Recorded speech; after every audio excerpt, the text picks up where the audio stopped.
We are on day 4 of the David Burke preliminary hearing. I am outside the courthouse right now in the back on lunch break. So I'm going to give you the best updates that I can today. And I need to give a very um, big trigger warning and a big forewarning about the content that's going to be discussed, because Dr. Grant Ho is the one who's on the stand, and he is the coroner, the medical examiner who did the autopsy.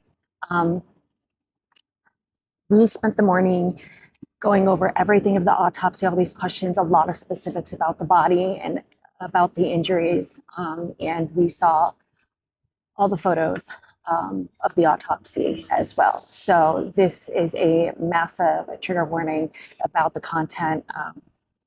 It's graphic. I'm going to do my best to word it the way that I can, but I just want to start with that. That needs to be said. So starting about Dr. Grant Ho, just a little bit, he testified about like 10 minutes at the end yesterday, and he basically just let us know about all of his board certifications. He's done over 2,500 medical exams or autopsies, you could say. He's testified in court 35 to 45 times. You know, he's got such an extensive history. It's impressive to show that he's an expert on this. Now, they talked about the date that they did the autopsy on Celeste, which was September 10th, 2025. He clarified that she was identified by dental records because her body was so severely decomposed that she was unrecognizable or able to be identified.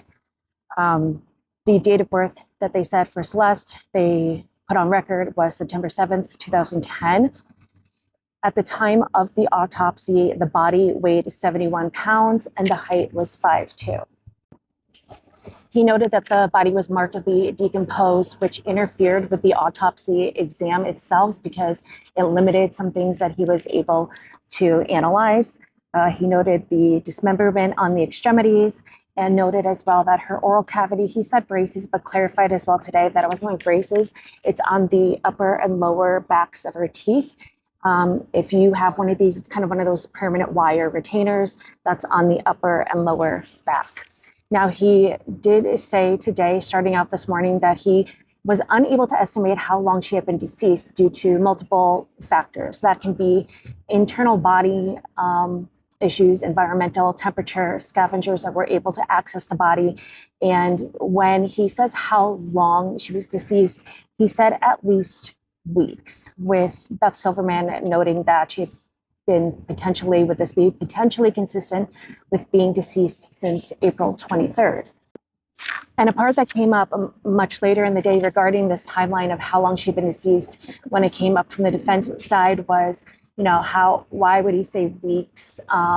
And he made a really great clarifying way of putting it, is that he says weeks because there's weeks and months, but there's not months in weeks. So for him, and, you know, again, but the way the body was decomposed and all these factors, the best thing for him to say how long the body she had been deceased is weeks. And I thought that was a great way to put it.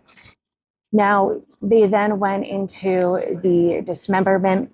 He noted that this autopsy was performed along with a fellow trainee, Dr. Ansel Nam. They noted that on the upper extremities, there was one place on each side of the arms that was removed, and then the legs on each side. The cut surfaces were noted as smooth with tiny blue fragments of materials.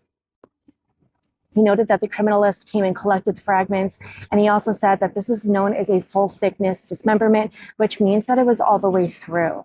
He explained that when asked how in an autopsy room, he was asked about how they typically go about handling a body, and he described that a medical examiner uses a scalpel or a KNIFE for skin cuts, and, you know, for like the top layer, they would use power tools for bones. And he said for ribs, even in the medical examiner's office, they could use something that we would know as hedge cutters. And they went into this whole description of power tools and why. And the why is because it gives the ability and the power to cut through bone, because it's not possible to do with a knife. So they're setting the foundation of what would have had to been used to have this full thickness dismemberment. There's no way it could have been done with, you know, just a simple, sharp object, I could say. Then they were specifically talking about the lower extremities. They were showing the diagram and the cuts that they were around each leg, around the thigh and below the knee. They talked about the markings. And again, when they were asking if they felt that the cuts were possible to be used from a power tool, specifically a power tool for one leg at a time versus straight across, he said potentially.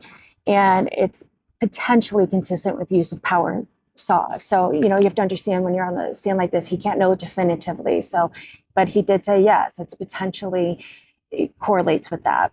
And that there's also no way to tell if this was done pre or post mortem. The cuts were flat and relatively clean. And again, noted that a bone requires a power tool and it's potentially consistent with a chainsaw. Then they moved on to the arms and her pinky and ring finger, the fourth and fifth digits that were amputated. And again, noted that it's similar clean cut surfaces that were smooth, consistent with a KNIFE or a saw. Then they discussed the tattoos that was on one. He said medial side of the second finger, the index finger on the side facing you, which had the SHHHH, and that was on here. And that was completely shown they completely shown the hand and the missing digits, and then they completely showed the finger, which was separate from the other hand, and the tattoo. The tattoo was very clear, and I, understand that was something that was possibly an identifying mark from the family to say that she had that tattoo, and that did not, with the body deteriorating, that tattoo stayed intact. Now, something I wrote that was just an opinion of mine in my notes was a question of who tattooed this child. I'm just curious of who did that at that age. Now, they also were talking about the deterioration of the body and how tissue can become liquefied. They were showing the evidence photo from the tow yard. And when they put up the evidence photo from the tow yard, which was horrific, because it showed the whole body, at that point, David, I noticed, looked forward and away from the full body for a bit, but then he looked back towards it. Now, they also talked about this deterioration, that the skin changed color, it slide off, it gets dry, there's distorted wounds, and insect activity from scavengers. They spoke about the face as another part that was being shown and how it was partial skeletization, which you could visibly see, and that the left eye is absent due to this because the body was already, skeletonizing. The organs, they noted that the color will change when it comes to organs. It loses mass and weight and looks smaller in size and soften. They noted that there was multiple skin defects noted. Part of the skin is dry with a lack of bounce on the skin. So due to the decomposition, it's explaining that like if you go to touch your skin, you have bounce, but because of how severe the decomposition was at that point, there was no bounce on the skin. Some areas were wet due to the liquefaction. There was small larvae, first stages of flies is what they noted. And then a really big thing that stuck out to everyone was they described that there was a strong odor from the body. And the medical examiner said that, that's normal and typical, but that is typically constrained to the autopsy exam room that you would have that kind of odor.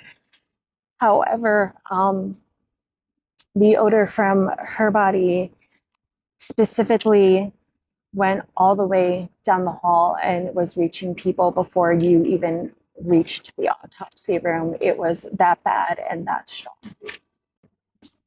I'm going to post this as the first part, and then I'm going to keep going in another part just because last time I tried to post yesterday and I ran out of time and I have a lot of notes.